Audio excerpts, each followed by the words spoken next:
And I just want to talk to everybody tonight a little bit about why I created the comic book and how it relates to racial trauma in the Black community. And I think a good place to start is, well, let's start with the pandemic last year when we all went on lockdown last year. It was really, I think, traumatic for a lot of us because this is something that many of us have never experienced before. So it was a lot stressful on me as well. But something that I found to be even more stressful to get through the pandemic is all the racial injustices I've been seeing in the news. Like since last year, for example, the Breonna Taylor case, that it has still it's still been in the media, and it still impacts me a lot because I was raised in Louisville, Kentucky. I'm originally from New Orleans, Louisiana, but my mom is from Louisville, Kentucky. So every time that I saw that flash through the news or on my social media, it made me anxious. It made me sad. It made me angry. I feel like in ways it has given me stress levels of like I don't like being around police officers a lot anymore. And I'm a law abiding citizen, which I mean, I feel like that doesn't matter either way, the way they have been killing people. But I have nothing to, I feel like I should have nothing to worry about. But sometimes when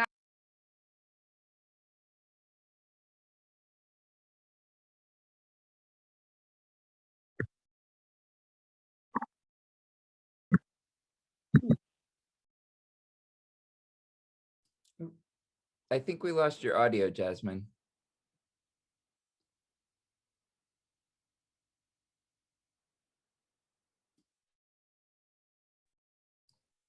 Yeah, I can't hear what she's saying. Jasmine, Yeah, it's I been can't hear her. it's there we go. but exactly.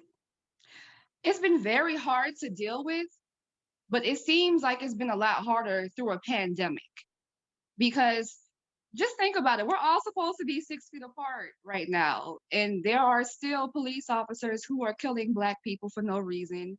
There are still racists who are killing Black people for no reason. And it's not okay.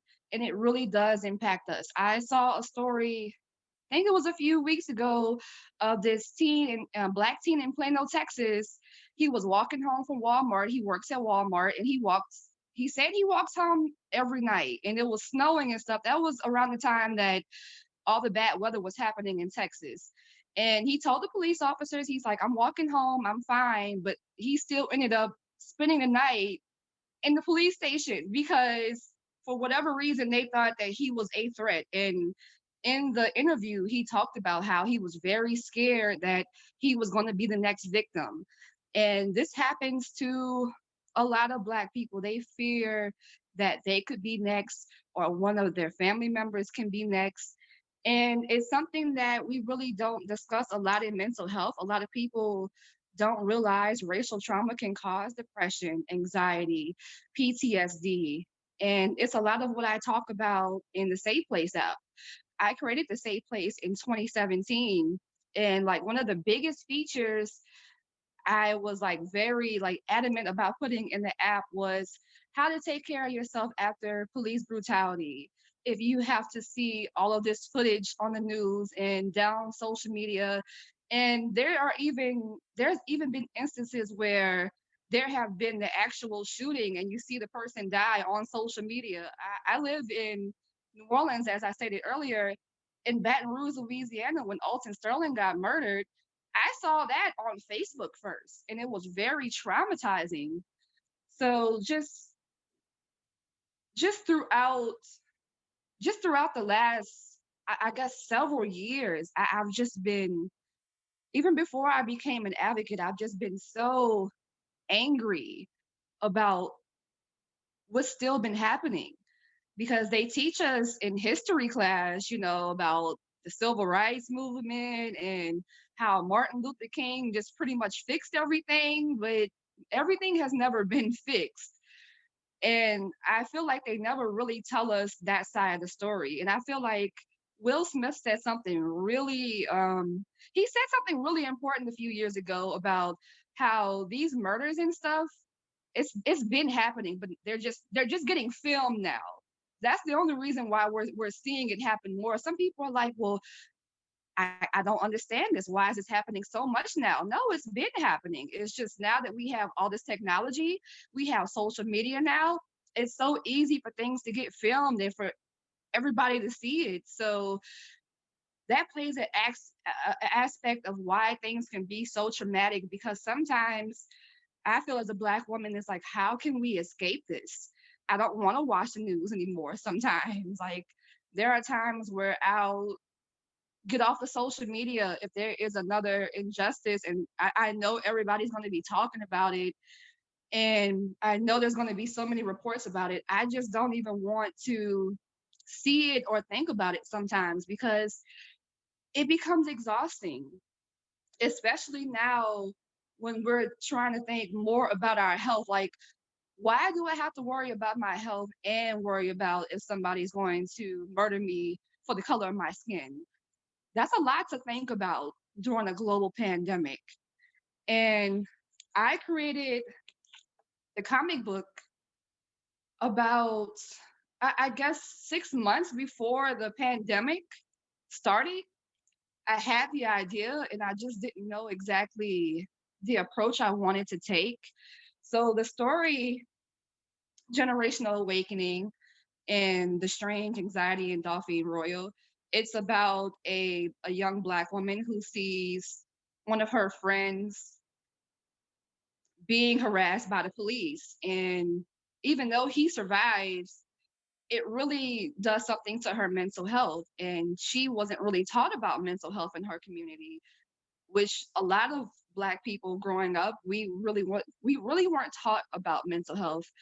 And I think people don't realize that also has a part in racial trauma, because when our ancestors were still on the plantations, when they were slaves, when they were being beaten and raped, and I'm sorry if I'm being, truthful, but I just have to be truthful. If they had mental health issues, they were just going to be beaten. They were just going to be told to get back to work. So it's like we were literally beaten into silence about our mental health issues, are told to pray, are told to be strong. And those are the same stigmas that we have today, that, well, since our ancestors got through slavery, we should be strong. Why do we need to see a therapist? And these kinds of thoughts in our community is really damaging.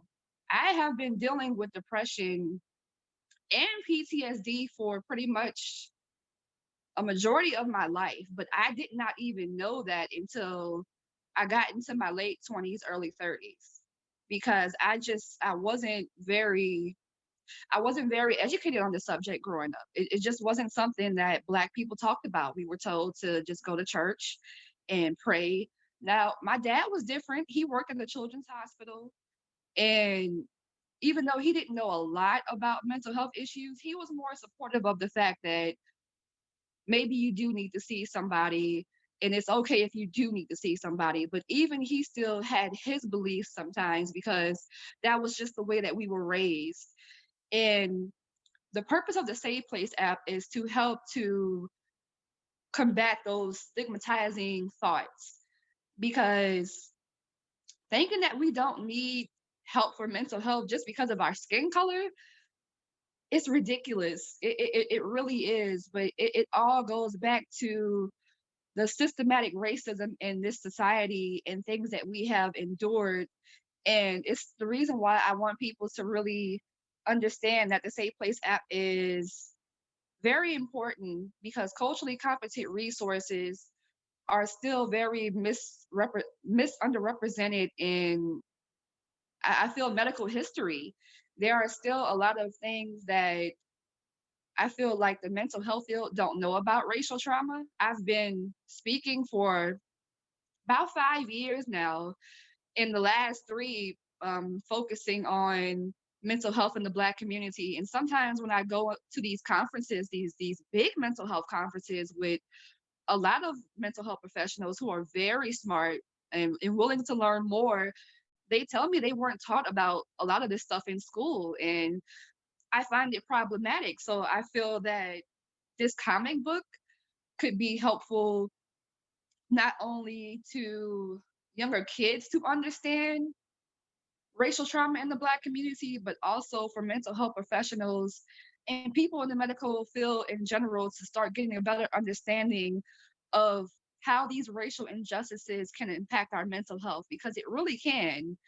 And Generational Awakening, it has an interesting storyline. Dauphine, she gets these powers, these magical powers. And the reason why I wanted her to have powers is because in our community, we are always told that we are supposed to be strong, especially Black women. We are told that we are just supposed to be the pillar of strength. But the purpose of this story is not on the powers that she gains, but her actually getting help instead. Because after she witnesses what she sees her friend go through, the powers that she has becomes a little uncontrollable because she doesn't know how to deal with her mental health. And I think it's important for people to realize, like, how can we have so much strength if we don't take care of ourselves? Our mind is one of the most important organs that we have, and if we don't talk about what's going on up here, it can impact us in so many ways.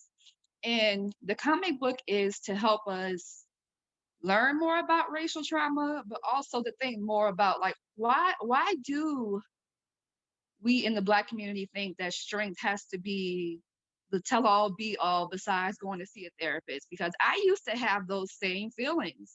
I used to feel that I was supposed to be strong all the time. I used to feel that I could only just pray and eventually it'll go away, until I learned it wasn't going to go away like that.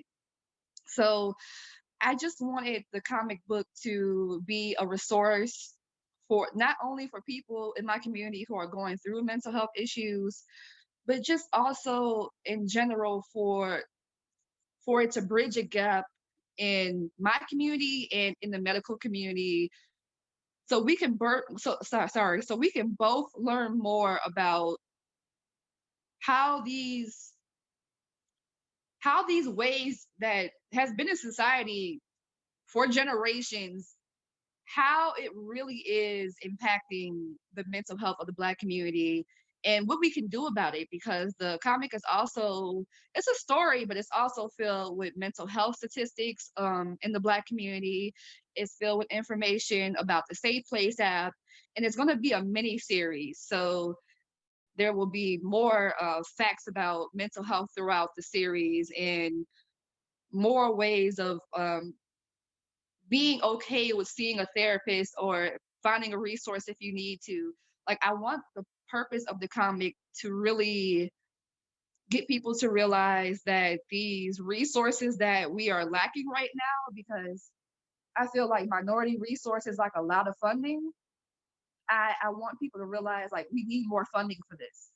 We need to take more action in society and do something about this, because it's basically a medical crisis now.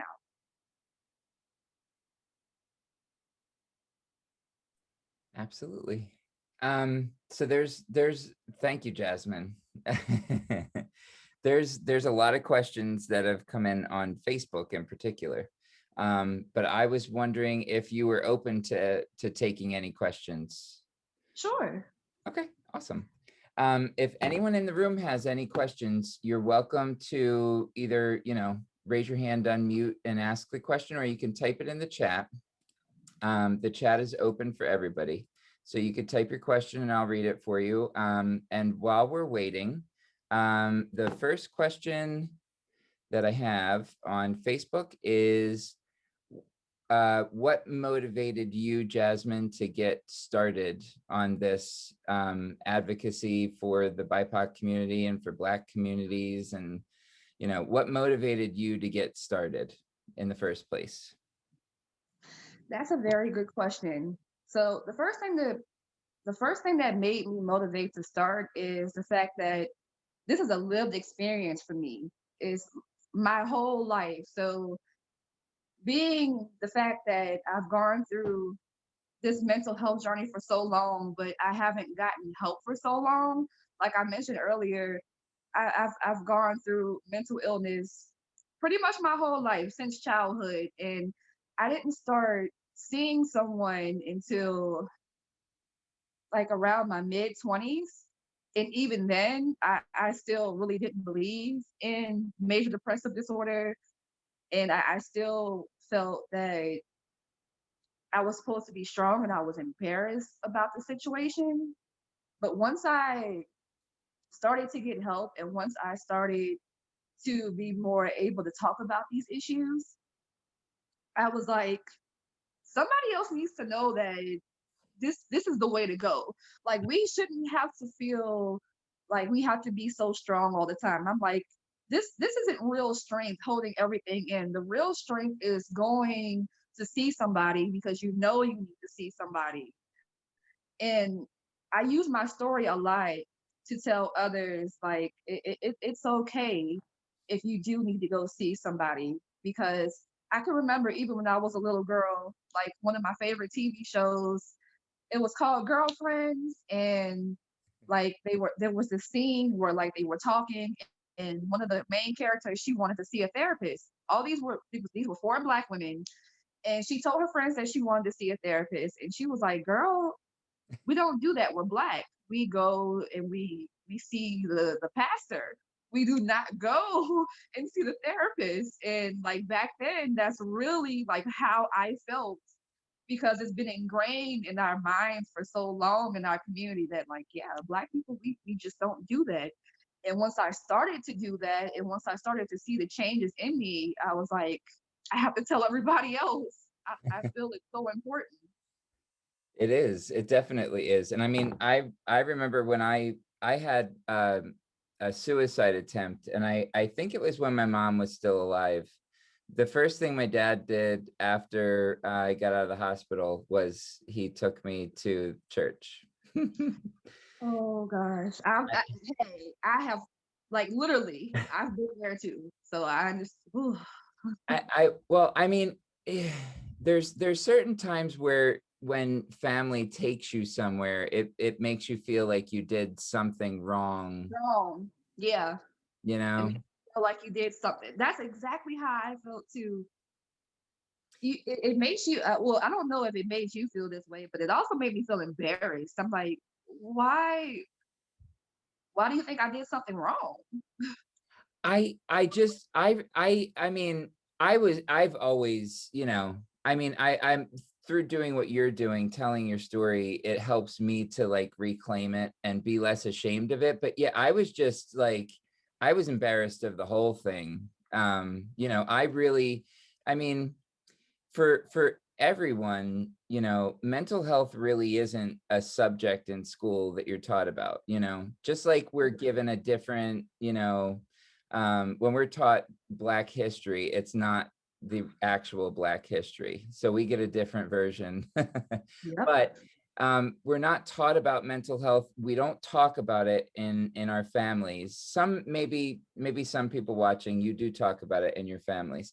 But when you develop a mental health issue, say, before it's a condition and it's diagnosed, it's really scary to begin with. And so you do try and kind of hide it. And, you know, it is kind of shameful if you don't know any better. But then, you know, there are certain things that add insult to injury like that.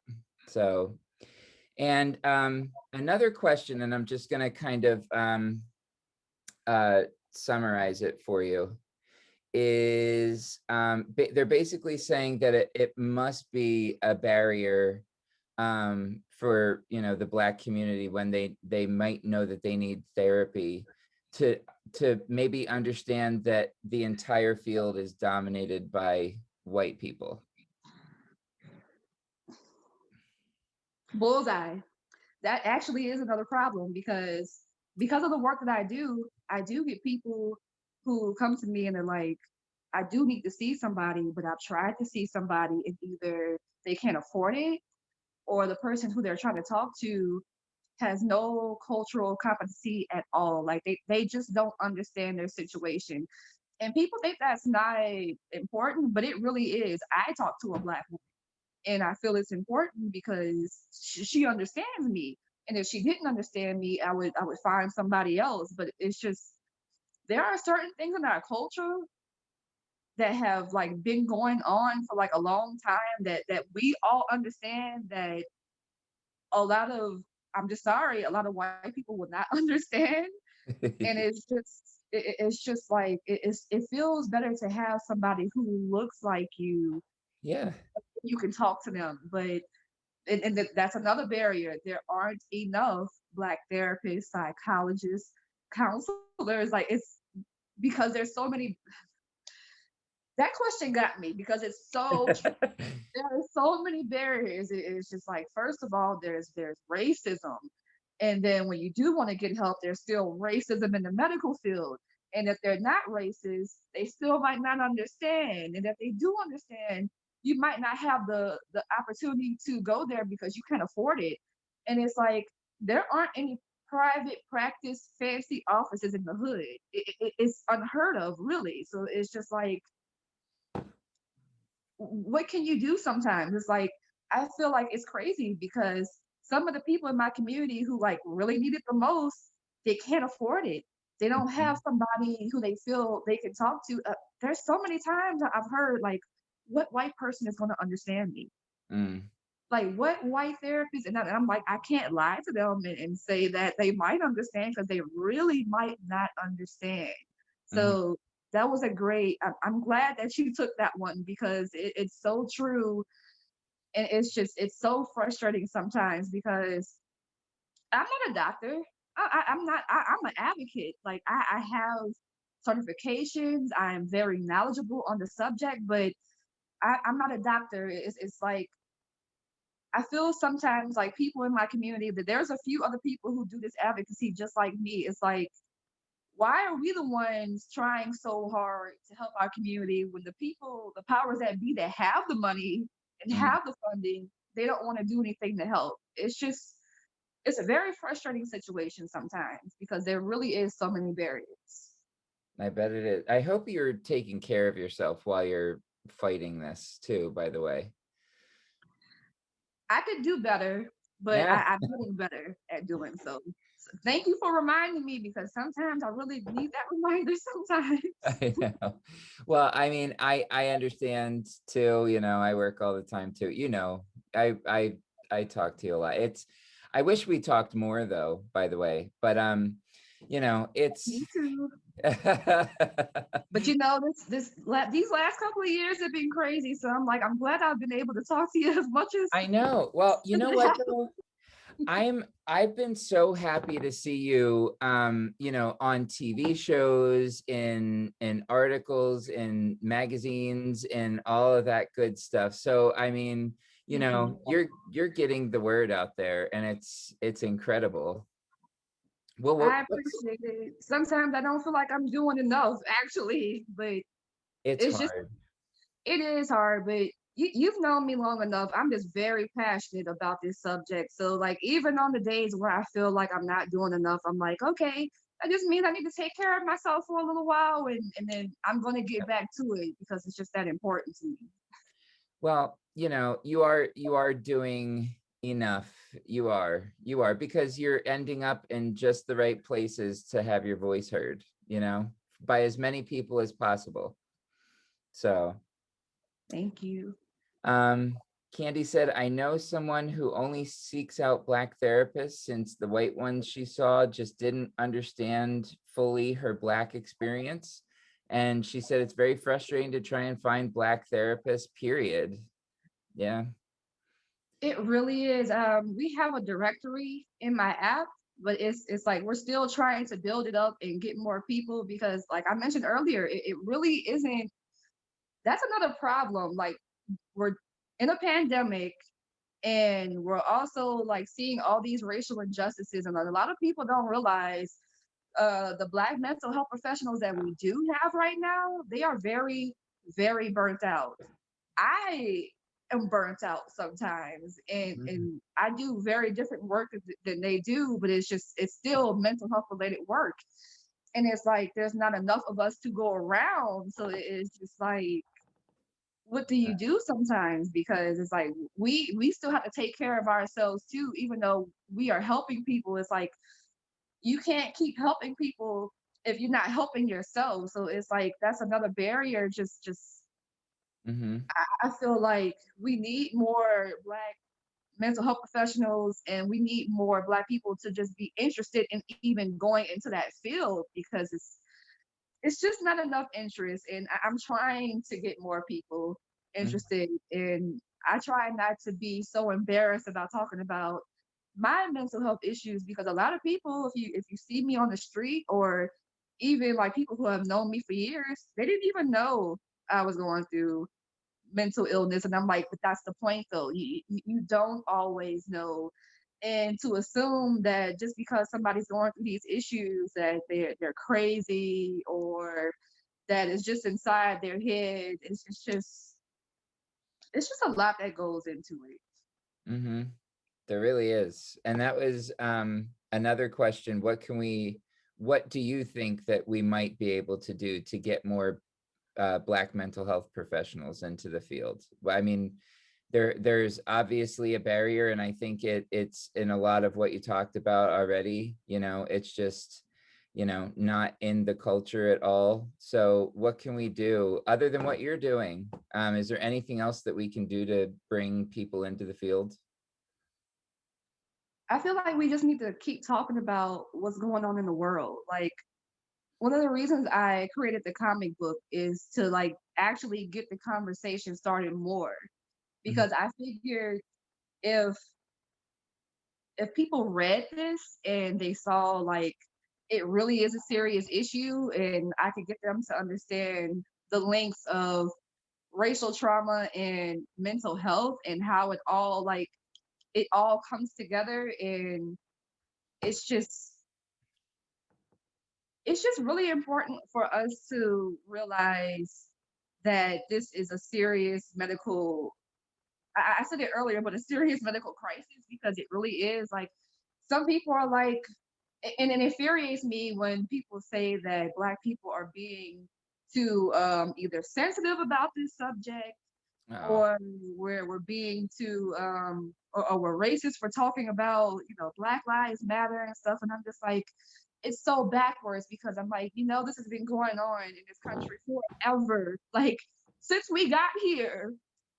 And to say that we're overreacting, like, no. And the reason I actually called it generational awakening is because it's been going on for generations, and people don't understand that generational trauma and how that gets passed down, and the barriers. Because, well, your grandpa, he didn't believe in seeing a therapist, and then that gets passed on to his son and his daughter and her daughter. It's like a never ending cycle sometimes.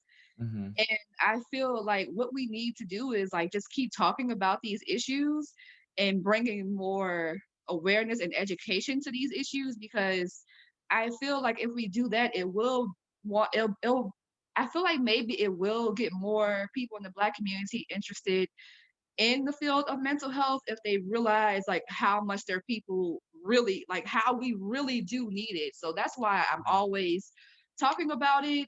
I try to always highlight other people who talk about it and share it on my page, because I just feel like education is really the key. If we just realize how important it is, I feel like maybe there can be like a rise in more Black mental health professionals. I'm hoping.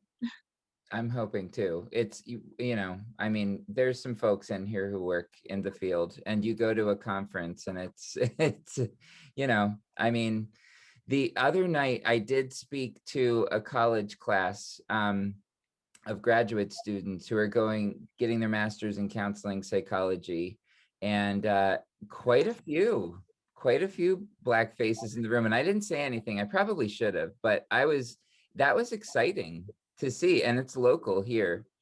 So, I mean, I hopefully it's starting, hopefully, but I can't, I mean, you can't not think it has something to do with the work that you're doing. Thank you. That really, that helps me sometimes, because I don't think people realize that even though I am very passionate about this work, it is difficult well, first of all, it's difficult to have mental health issues in the first place and talk about these issues in society because, like, as a whole, like, no matter what color you are, like, people really don't understand mental health. But then you add, I talk about Black people having mental health issues and how it's linked to racial injustices. And I've gotten hate mail, I've been called a racist.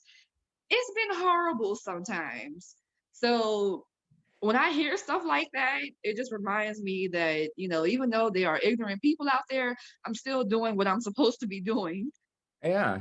I mean, racism is something definitely different than what you're doing. You're not, I wouldn't say that what you're doing is racist.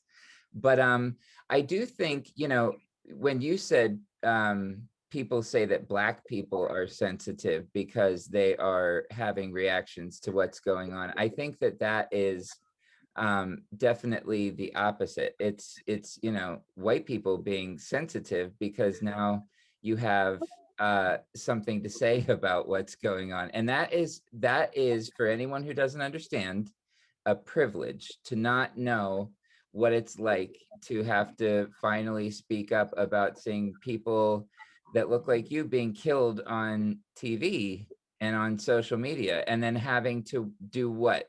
Keep it in the house and not say anything, or keep it inside of you.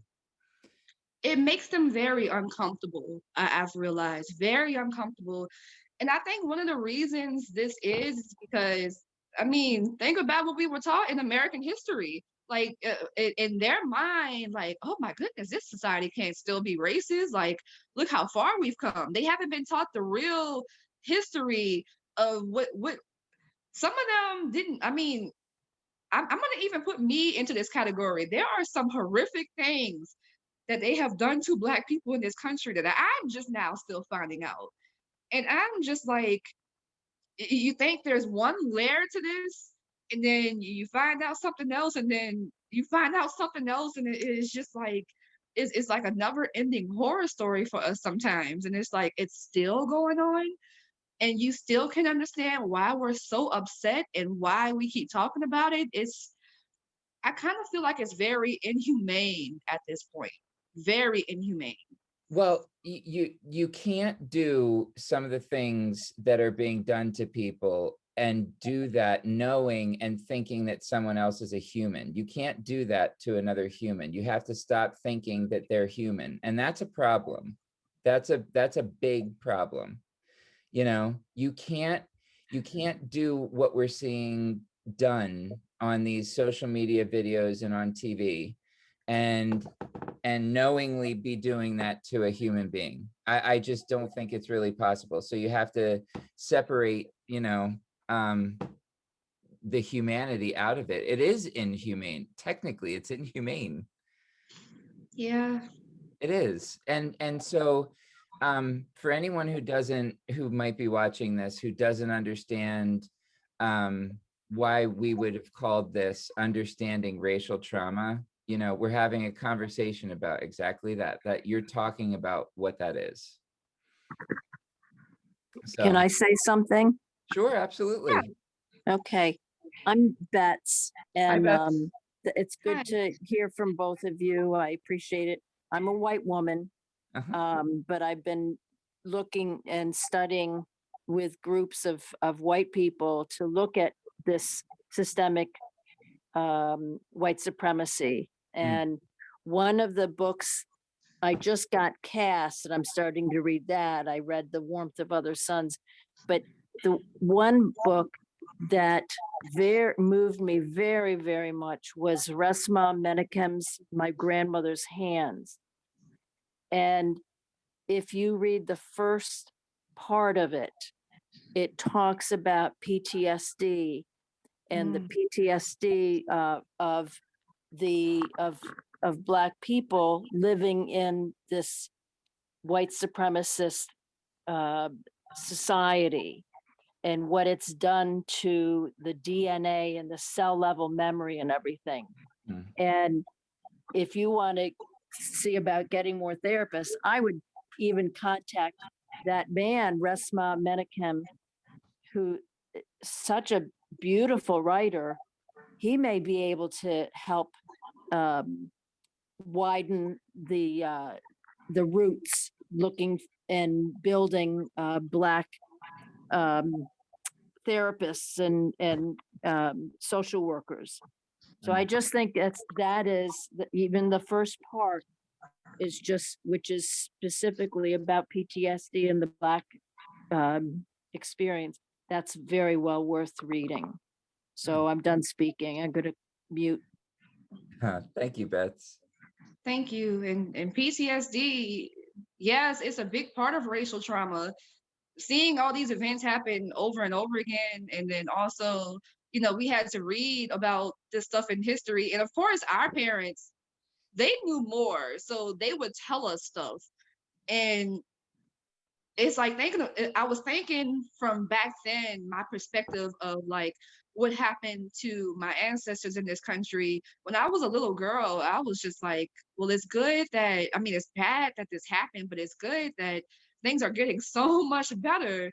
And then when I got older and I started to see some of the same things that I read in history books, I'm like, wow, these people have been lying to me the whole time, and it's giving me PTSD. It actually has, like, just thinking about like how much we have been lied to throughout history. It's like narcissistic in a way. It's like they just want us to forget so bad, and it's like trying to forget is not helping anything. Trying to forget is not going to solve anything because obviously it's still happening. I wonder if it's about forgetting or trying to make it seem like it didn't happen at all, and having, a say in making that happen. But some things you can't erase that. So there is someone who wants to know a little bit more about your personal journey and your story, if you're willing to share a little bit more about it. Just Sure. just I, about I you. yeah, I'm just gonna try to make it short. Where do I want to start? Okay, so I didn't get diagnosed with major depressive disorder until I was either 19 or 20. I'm 32 now, so it's been a while, but that has been a journey since then, since getting diagnosed, because I can still remember sitting in that chair and this man tells me, you're depressed. And I didn't say it out loud, but I'm thinking in my head, I'm like, sir, I'm Black. We don't do depression. We don't do this kind of thing. So it was a very weird experience for me. And he was a white therapist, and he was very kind, and it seems like he wanted to be very understanding. And there, like, people have to understand there are very well-meaning people in the field, but sometimes they don't get your experience. So I think like that was the first time that I felt like I wanted to hide the fact that I was diagnosed from everybody, because it was just like even finding out was just such an awkward experience. Mm. And since then, it's been a journey. I've had multiple suicide attempts. I've dealt with addiction.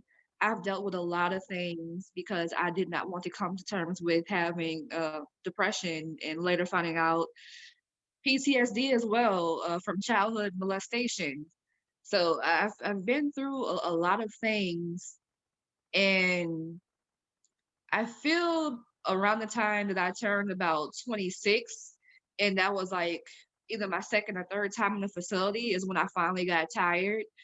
And I said that I didn't want to struggle with this anymore, in the way of saying, I don't go through this. I felt like me denying and deflecting all the time really didn't help the situation at all. So it was about 6 months after that attempt. I was 26, just got out the hospital, and I decided to start advocating. Like, I started everything with a YouTube video, just telling people about depression and how I was going through depression, and how I was embarrassed about it, but I didn't want to be embarrassed anymore. And I wanted it to help somebody. I felt like maybe if I talked about my experience, it would give me some relief, and maybe it could touch somebody else. And that's actually what it did. It really actually felt very good to not be so closed up anymore about my diagnosis and have to feel embarrassed because there's nothing to be embarrassed about. I'm still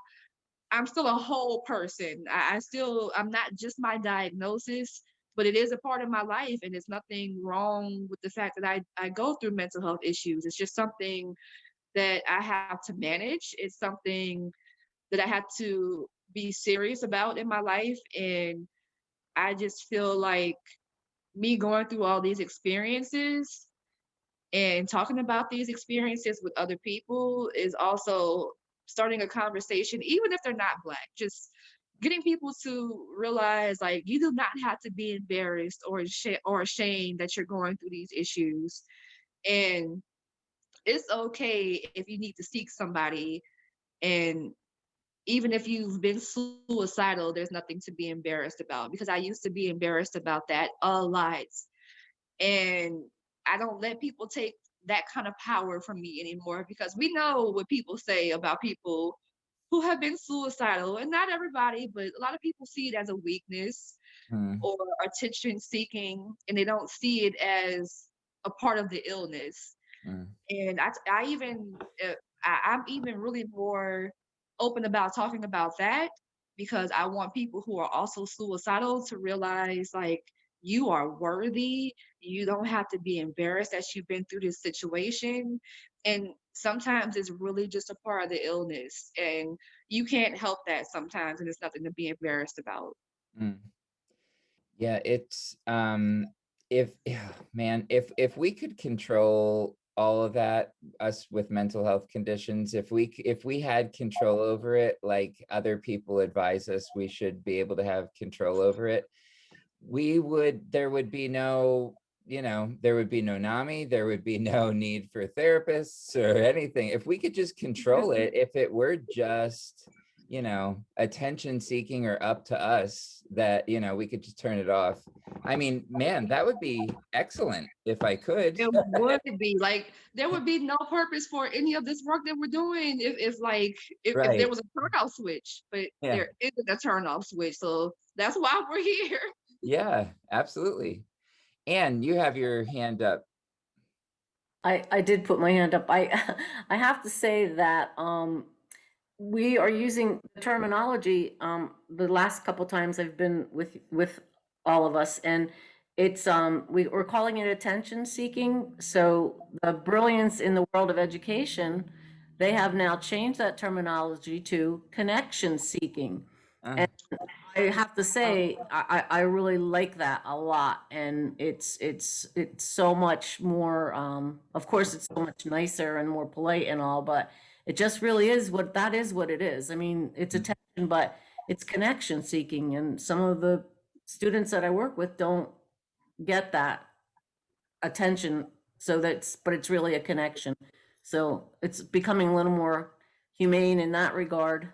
And I'm hoping we can go deeper, but that was just one snippet that I find a little bit comforting. I like that. I do too. I like that. Connection seeking, and sometimes people do, that's what we need. And, I think, we all deserve to have a therapist that can connect with us and a doctor that can connect with us, and if you can't, another question that came up was, if a friend came to you, basically, if a friend came to you and, it was a Black friend and they had to go and see a white therapist, what are some of the questions you would ask or to advise them to ask to make sure they are, culturally competent, aware? For me, I feel like it depends on the situation and the person, because we still have to understand that even though the community as a whole, we do go through similar problems, Mhm. it's not always exactly the same thing. So I feel like trying to find a culturally competent therapist or a therapist in general is like shopping sometimes. Like sometimes you really just have to shop around and figure out who is the best fit for you. But I feel like one of the most important things in like realizing if this person is culturally competent for you or not is start talking about your story with them and kind of see how they pick up on it. And that's kind of hard to explain, but I can tell you an example for me. Like the first time I was in the office with somebody, it was a white therapist, and I just like elaborated on he was nice and stuff, but it just seemed like he didn't really understand my situation. But years later, I'm with someone, she's a black woman, and it's like there are certain things and experiences I've had in my life as a black woman, like maybe about my hair, maybe about my skin tone, and she understands that. And it's like I feel like it just really depends on if the person you'll understand if they understand your story or not. You'll pick up on it. I feel like in the first few sessions, if this person is really like having a connection with you, if they really are trying to understand you. And of course, I feel like if they don't, I feel like if there's somebody who comes in and say they've been a victim of like a racial injustice, but they happen to survive. And I know people like this who they don't know exactly who they can talk to about that, because even if you are black, sometimes it's like if you haven't been through the situation yourself, it can be kind of hard to, I don't know, talk about the situation with somebody. So I even feel like talking to somebody who has been through like a lived experience sometimes, like even outside of therapy, like group therapy, like group sessions of people like who have gone through similar experiences are also important, because like I know NAMI still like has support groups and stuff like that. And I saw one for the black community. And I feel like stuff like that is important because say if you don't have the connection with your therapist or your counselor right away, you'll still be able to talk to somebody who understands, but also in a controlled environment where it's still like a mental health aspect, but you're still talking to somebody who gets it, somebody who's been there. So I hope that makes sense, but it's just like, Yeah, it just really depends. absolutely. Yeah, it totally does. And actually, the next person who has her hand up is Candy, and she leads our she leads our Black Minds Matter support group, which which is I'm glad why I brought we it up. created it. Yeah. Yeah, and yeah, I'm really proud to be a co-facilitator of Black Minds Matter. I think it's wonderful that you are here tonight. It is so important, and all it takes is one person. All it takes is one person. So you are making a difference. This was a topic that was just in Black Minds Matter. We were talking about the Black culture and how the church is really the center, and everybody's so steeped in the religious thing, and how I know I was talking about, my mom, when I told her about my mental health challenges, she thought it was demonic. And she Yep. brought up demons, and it's like, oh, if you pray hard enough. So, and then so yeah, I mean, so many people of color, the Black community, yeah, it is. I mean, they go to church and they don't do therapy because therapy is for crazy people, and you just pray it away. So yeah, you were spot on with that, and that is a problem. And like I wrote in the chat about my friend who only seeks out Black therapists, and she just found that she could not connect, like even in a spiritual sense, she could not connect to a white therapist.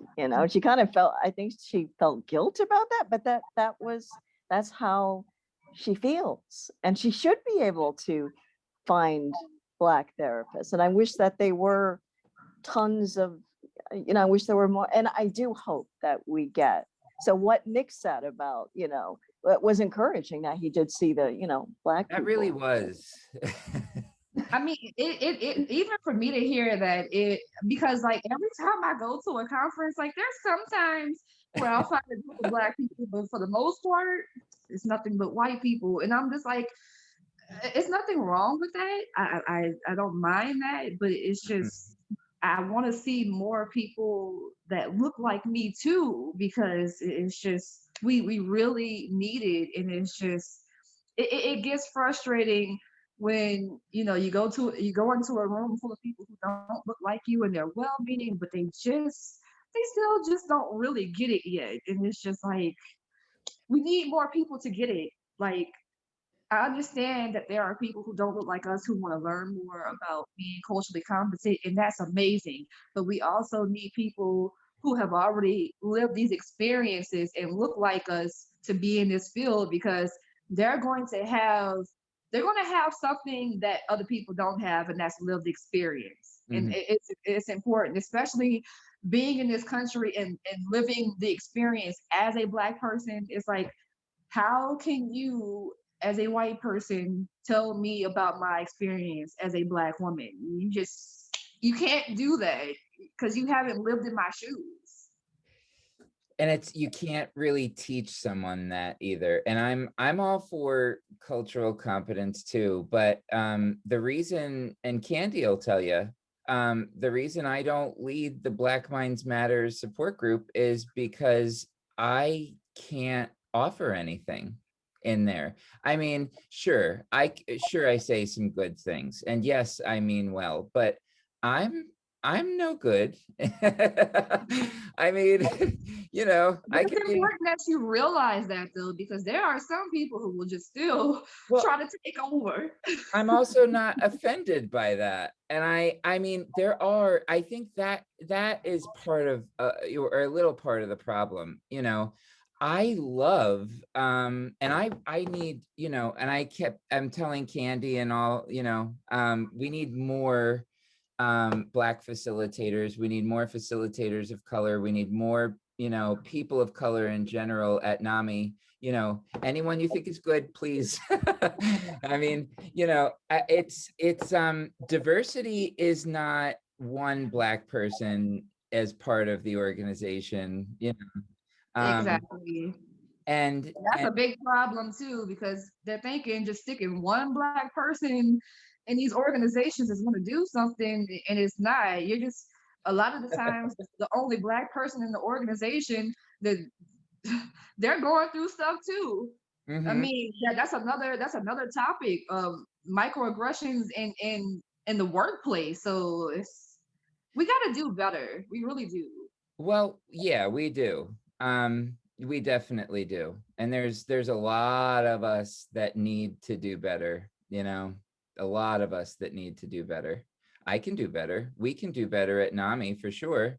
I mean, we could do better in the county, we could do better in the country. I mean, and as long as, I mean, there's the white savior complex too that's scary. Very um scary. but as long as white people aren't getting bent out of shape, realizing that equity is not a threat to us, it's really what everyone deserves. It's not about being threatening. It's about, getting people what they need and what they deserve. And in the mental health field, it really is wild to think that, a white therapist could entirely understand what it's like to be a victim of racism, of, these injustices that are happening, microaggressions. You know, it's wild to think that. But we had a question in the chat, and then Anne, I know you have your hand up too. Sen wanted to know where to order the comic book. He would love to read it. Oh, well, I'm glad that that question was asked because, well, let me first say that we recently got a grant for the comic book. It was a $2,000 grant from Janssen Pharmaceuticals, and it allows us to give out free the f- it allows us to give out copies of the free issue, the first issue of the comic book. And we've given out 160 so far. So we're still giving them out because we still have grant money, if you email us at itsthesafeplace@gmail.com, and that's ITS, Here, I'll put it in the the chat. safe place. Thanks. At It's gmail.com. If you if you do that, we will send you a free copy. And if there's somebody on here, if you are an organization or a school and you want more than one copy, we can do that as well, because we've been sending copies to medical universities. We've been sending them to private practice offices. We've been sending them to just basic consumers, people who actually have mental health issues and just want to learn more about how racial trauma impacts the Black community. And I'm very happy about this grant that we received, because it's a new comic book, and I wanted people to have a chance to like learn more about it first without having to purchase it first. So like we're still doing the grant, and like once that runs out, it'll still be available. The whole series will be available on Amazon. So just to know that for the future. That's awesome. I have, what did you send me? 2 or 3 of them? I think I sent you 3. Okay. I gave 1 away already, so I think I still have 2 if for anybody in here. And I saw Demita come on. She's another one of our Black Minds Matter facilitators. And she's one of my favorite people, along with Candy. So, you know, if Demita gave a thumbs up. Is that all we get, Demita? Are you gonna come on and say hello? Hey, you know, I think you're awesome. I think you're awesome too. Ah, so yeah, you know, I can whoever wants, I have 2 left. I can give 2 out. So I'll take one. sure. Yeah, definitely be interested in having one for the center as well. Sure. There you Thank go. you. You got it. Absolutely. So, Nick, I have a question for you. Since you actually have read it, can Mhm. you tell people like what you thought of it so far? I thought it was probably the easiest way to digest a really intense topic. And I thought, you know, you convey all the ideas in such a way that it's not like super confrontational. It just is very understandable and relatable, you know? And I think even for individuals who are white, if they have a hard time understanding, which I already understood kind of how, I don't understand how some don't understand how racism impacts mental health.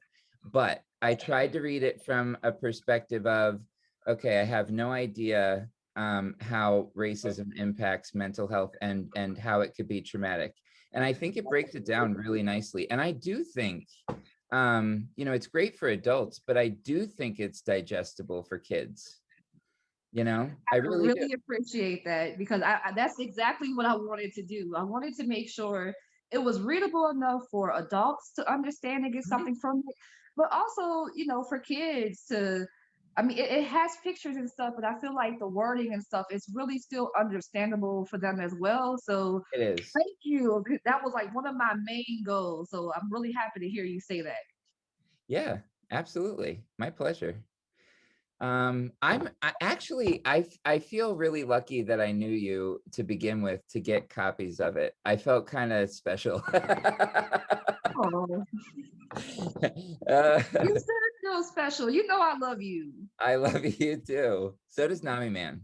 Nami Man loves you. And And I Nami love Man would Could- like to. too. And it's so just to- funny that, you know, the conference here in New Orleans, and you were here, like, and we didn't get to see each other, but right after that is when, you know, we got to start talking about mental health. And I can't even remember how you found me, but it's just like ever since, we're glad to have you I as do NAMI too. man, and you representing NAMI in general, because I feel like people don't know how much you do and how much you really, really care. So I just want to thank you too. Oh, I love you, Jasmine. I remember talking on the phone to you after an Ending the Silence presentation, actually. Yep. Yeah, it's been a long time. I forget exactly how it started, but yeah. It's been a while. Yeah. Oh man. New Orleans was fun though. That was fun. And Uh, hot too, wasn't it? oh Very my hot. God. Well, you put on that Nami Man costume and tell me how it's there. Oh my gosh. But go ahead, Ann. Ann's had her hand raised for a while. I'm sorry. I'm enjoying every minute of it. So, you know how I roll.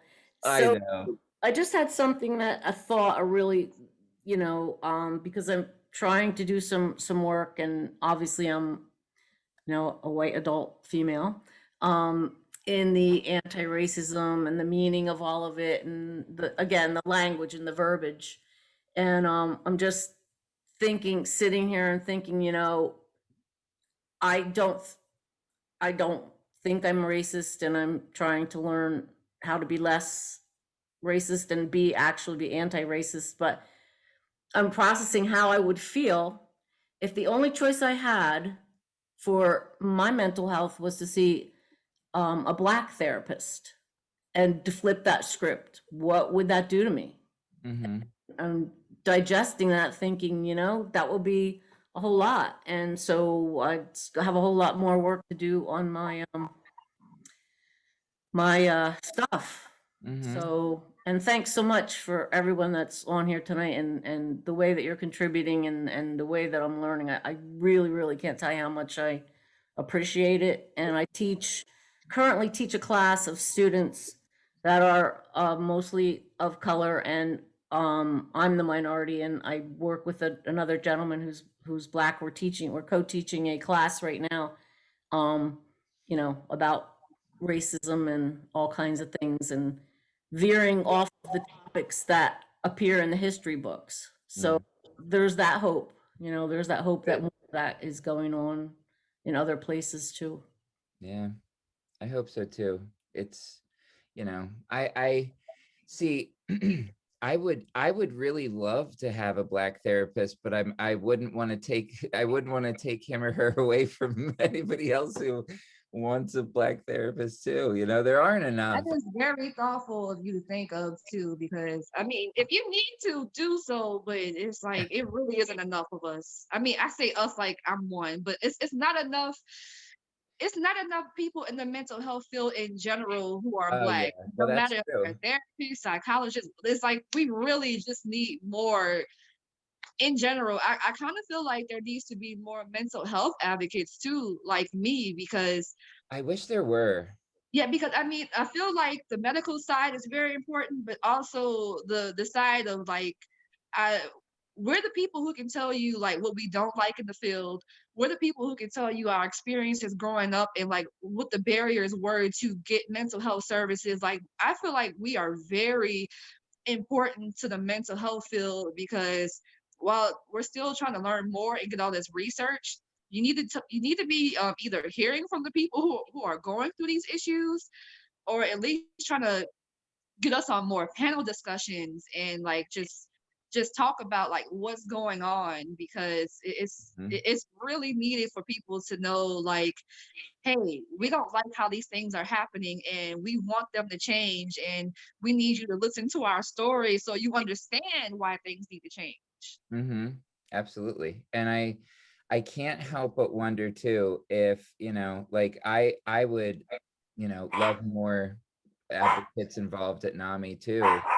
And I wonder often, like, how easy is it, for Black Americans to be involved in mental health advocacy when we're still kind of fighting for, to not get arrested while you're driving home from work, or, not to have someone think you're shoplifting in a store when you're grocery shopping, and looking at you different ways. And it's just, I try to be mindful of that too, because there's so many places, even here at NAMI, but I try to be mindful of that too, because I would love it like come and work with us. But you know, I wonder what kind of a priority it is when there's still, you know, you're fighting for other social justice as well. You know, I do wonder that. Difficult. It's difficult sometimes because like I can be honest and say like even at and this does not happen often, but there have been a couple of conferences that I've been to and I've experienced well racism or some kind of microaggression. Like I can tell you there's one time I went to this really fancy conference and somebody who was very higher up on like one of the boards and stuff, white lady, she touched my hair. Uh, I mean, like she just literally grabbed a handful, and I'm just like that's stuff like that is not okay. And some people don't think like stuff like that affects our mental health, but I'm not a dog. Do not pet me. So it's like we still have to like deal with stuff like that. And like I said, like some people might not think that it's such a big deal, but who wants to be around people who do stuff like that? I don't understand sometimes how people still don't realize that stuff like that is okay. And like even in like I think there's like an act right now. There's an act that was just passed called the Crown Act, and it's for our hair, like to not be discriminated against in certain workplaces, for people not to like come and touch our hair or tell us how to style our hair. Like it's so much that goes into the mental health of Black people in this country and even Black women in this country. So it's just, it's a lot sometimes. I can only imagine, but you know, the only way that we know is when we talk about it. So I'm glad that we are, you know, and I'm sorry that that happened to you. Thank You you. know? But go ahead, Candy. I'm just so happy, Nick, that you created the Black Minds Matter group, because I remember, like I had said before, when the George Floyd thing happened, and we were talking about it in the NAMI peer group, and I realized I'm the only person of color. So I love co-facilitating, and I love that people of color can come in and talk about their mental health, because growing up, I did not have that conversation about mental health with any Black people, with any family member. So to have this group is absolutely fantastic. It is sorely needed. It's very important. It really is. And I think it's amazing that, you know, NAMI is starting to allow certain things like this to happen. I feel like I feel like it's coming along. We still have like such a long way to go, but there are people that care and like want to see change. So like and how you said, Candy, like how you didn't talk about it with your family and stuff growing up, neither did I. It's like it's kind of like some kind of unspoken thing in our community. And it's like you would see like the uncle or something with schizophrenia or something that still lived in the house with their family, and you didn't really know what was wrong with them until like later on in life that you knew they had a mental illness or something, because it's seen as something shameful in our community. Like we're like you try to hide stuff like that. So it's like talking about it, like what? We really didn't do that. And like to have a group to where you could just like be able to express all the stuff that we were never able to talk about is so important. Well, the idea of it, and by the way, I didn't create it. If I did create it, I'd be running it, and I don't, and you did. So you and Demita and Reggie, you guys created that group. So that's, you made a history for NAMI, which was very cool. So thank you. And I love being a part of it. And Demita is fantastic, I agree. co-facilitator, and Reggie, who's not here, unfortunately, but he's probably working. Yeah, he probably is. It's just a wonderful It is history, and I'm very happy to be a part of it. I am too. I'm happy that you're part of it. We're lucky, you know.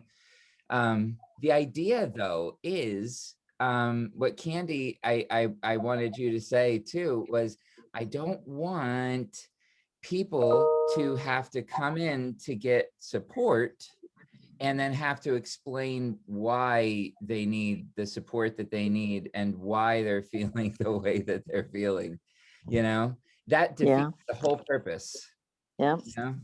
It yeah. really does. And it turns a lot of people away that actually do want help. It's like if you go in and it's like it's another barrier, it's like when you go get help and then it seems like it's another barrier to even get help, it's frustrating. Mm-hmm. And actually, the reason we even, you know, started thinking that it would be needed in our community was our county, our Department of Behavioral Health and Developmental Programs, our deputy director kind of said, hey, did you ever think about, you know, doing a group like this?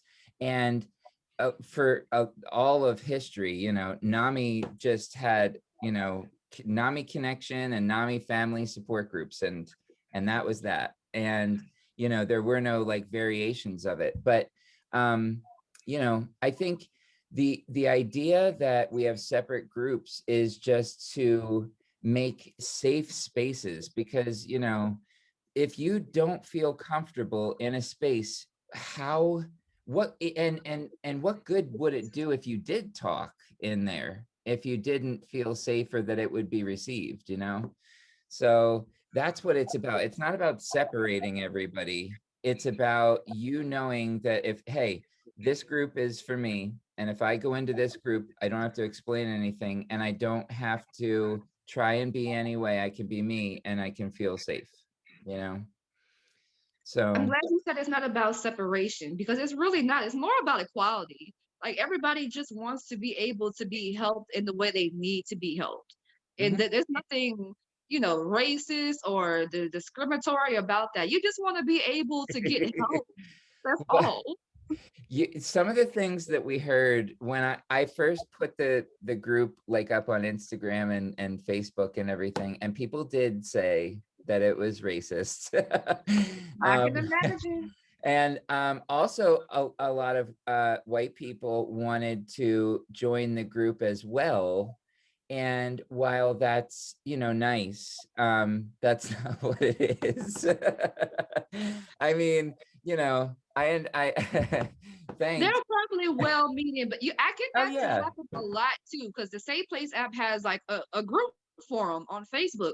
And it's like it has a good bit of people, but it's like sometimes I tell people like anybody of any color can follow the app, you can Oh yeah. download the app, but the group itself is for the Black community because we need that space to be able, like there's going to be stuff in there we're going to talk about that is going to make them uncomfortable, just to be honest. Like there's going to be some stuff that they might not understand or want to hear, and like we don't need somebody getting up in front of the session and saying, well, that's not right, that's racist. And no, we don't want that. It needs to be a safe space for us with people who look like us, with people who understand these topics. So it's nothing racist about it. It's just the space is not for them. Mm. That's just what it is. And some people have a hard time understanding that still.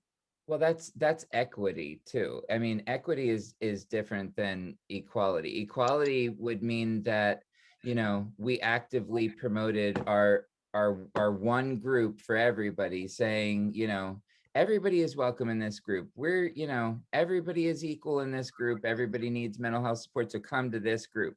But to me, equity at NAMI was offering, you know, a specific safe place.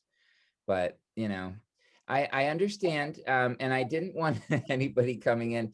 I've been to like cultural competence things where you know, I think white people feel the need to whenever someone points out racism to say, oh, I'm not like that, and that's not me, and this is why. So we take up time, you know, with people talking about how they're not, you know, racist in what ways and things. So I didn't want that either. I think, if I were to say like, I am not racist and I'm certain of it, it's so in the society that I have benefited from racism. I mean, everybody kind of has. So we have to work on the equity and the diversity in our organizations, and it's inclusion.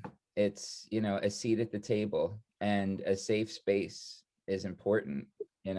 So just to start, we're just getting started, right? Conversations like this really do help. And I don't think people realize, like, even your perspective and certain things that you're saying, like some of your peers need to hear this stuff, because how you talk about, you don't want to you don't want to come in and just like try to snatch up the space. Like some people still really don't understand that. And just like hearing you say stuff like that and hearing you seem like it seems like with you, Nick, like you never stop educating yourself about the subject. And like we need more people to be like you and to understand, like, it's not enough to simply say I'm not racist. It's not Yeah. enough anymore. Yeah, I mean, also it's a lie. I mean, it's just, that's almost as bad as saying, I don't see color. It's damaging, It So is. I would love it if we got to a place in the world where truly nobody was racist, but it's not going to be when I'm alive. I really don't think it is. And until then, Not when I'm alive either. It's yeah. gonna be probably a while, but I'm hoping that the work that we're doing now will help, the generations to come after us, and they'll continue that work, so the world won't be as crazy. I think something like that.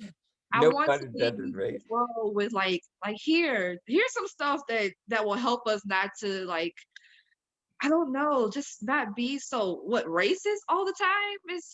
It's so horrible sometimes. I feel like I'm glad that I have this app to help my people, but I feel like, why should I need it in the first place? I That's know. a problem too.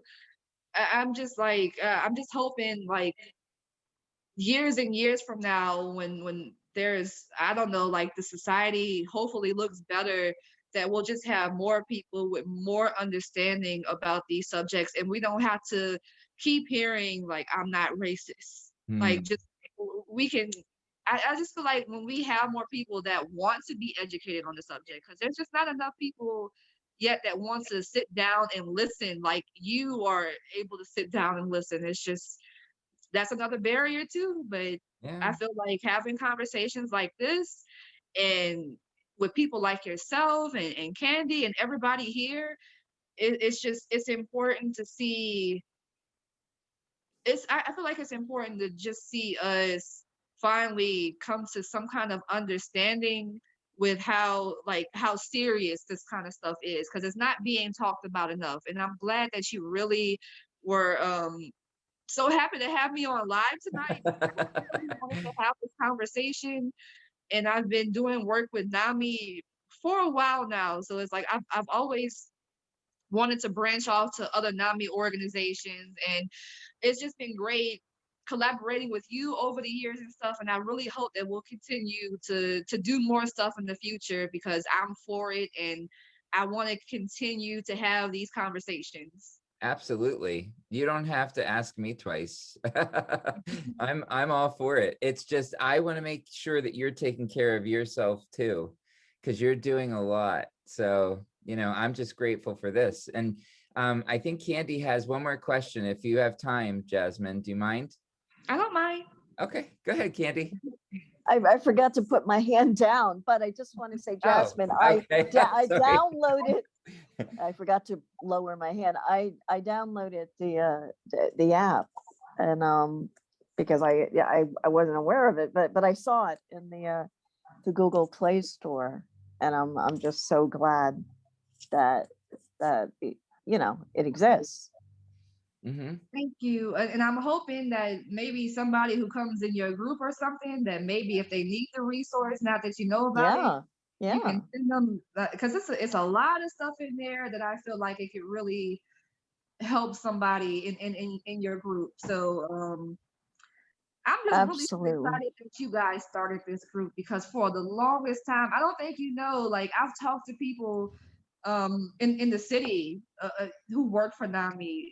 We've talked about stuff like this. Like Uh-huh. we've wanted to see more diverse groups in NAMI. So it's just like it really makes me so excited that this is going on, and that there could be like even people who might need my resource in those groups. Like if they need it, they now know it exists. So it's like I just hope that people follow suit, like what you're doing over there in Virginia, and like that they expand this, because they really need to. Mm-hmm. And if you ever need like some help or something with that, like let me know, because I would love to be like more involved. And Oh I hope yeah. I'm not talking too much about it. I'm just like really excited that you're doing this. It's really needed. We have we're in greater Philadelphia area, and our national Oh yeah, I'm so sorry. oh no, Oh that's all right. no, I've been Our sending off national a lot of books office, this our week. national office is in Arlington, Virginia. I know you know where we are. Yeah, Um, that's why I said Virginia, but they're really I just sent yeah. a Well, comment to Arlington, Virginia, and that's why I had Virginia on my mind. I'm so sorry. oh, please, please, please. You do lots of work. You can't remember everything, you know. Thank you. Um, even superheroes forget things. Thank But you. we have a diversity, equity, and inclusion committee nationally, and here in Bucks and all in the state and everything like that. But there was never anything that specifically said that we couldn't ever do this. It was just kind of a thing that people, it was a precedent. And I mean, is it a form of systemic racism? Well, when it needed to happen here in Bucks County, I said something to our state office. Our county said, this is needed. Would you consider doing something? I said, I'm afraid people are going to call us racist. And I knew that they would. And they did. And then we did it anyway. And we can ask for forgiveness later, but I'm not gonna, because it's been great. And with Candy and Demita and Reggie are really doing an amazing job in that group, and it is phenomenal. So I do hope other NAMIs follow suit too. And a lot of people look at us on social media and everything, and I think they will. I do think they will.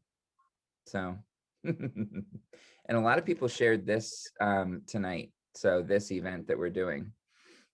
So Amazing. I'm glad. I hope that a lot of what we talked about tonight helps someone, because I feel like that's the main reason like of this conversation and why it's so important. It's like we just need people to be more aware of like people need help because of this subject. mhm. It's scary. It can be very scary sometimes. So it's just I feel like once we talk about it more, it's still going to be scary, but it's going to open up more conversations for people who look like me and even don't look like me, to just learn more and talk about the importance and what we can do going forward. Absolutely. And it's, if it's scary for white people, then we just need to get over that, because, imagine, I think it's really hard for people to imagine, and I don't think they want to imagine what it's like to be, on the receiving end of racism. So, you know, I just I just think that if anyone is uncomfortable with conversations like this, we're going to keep having them.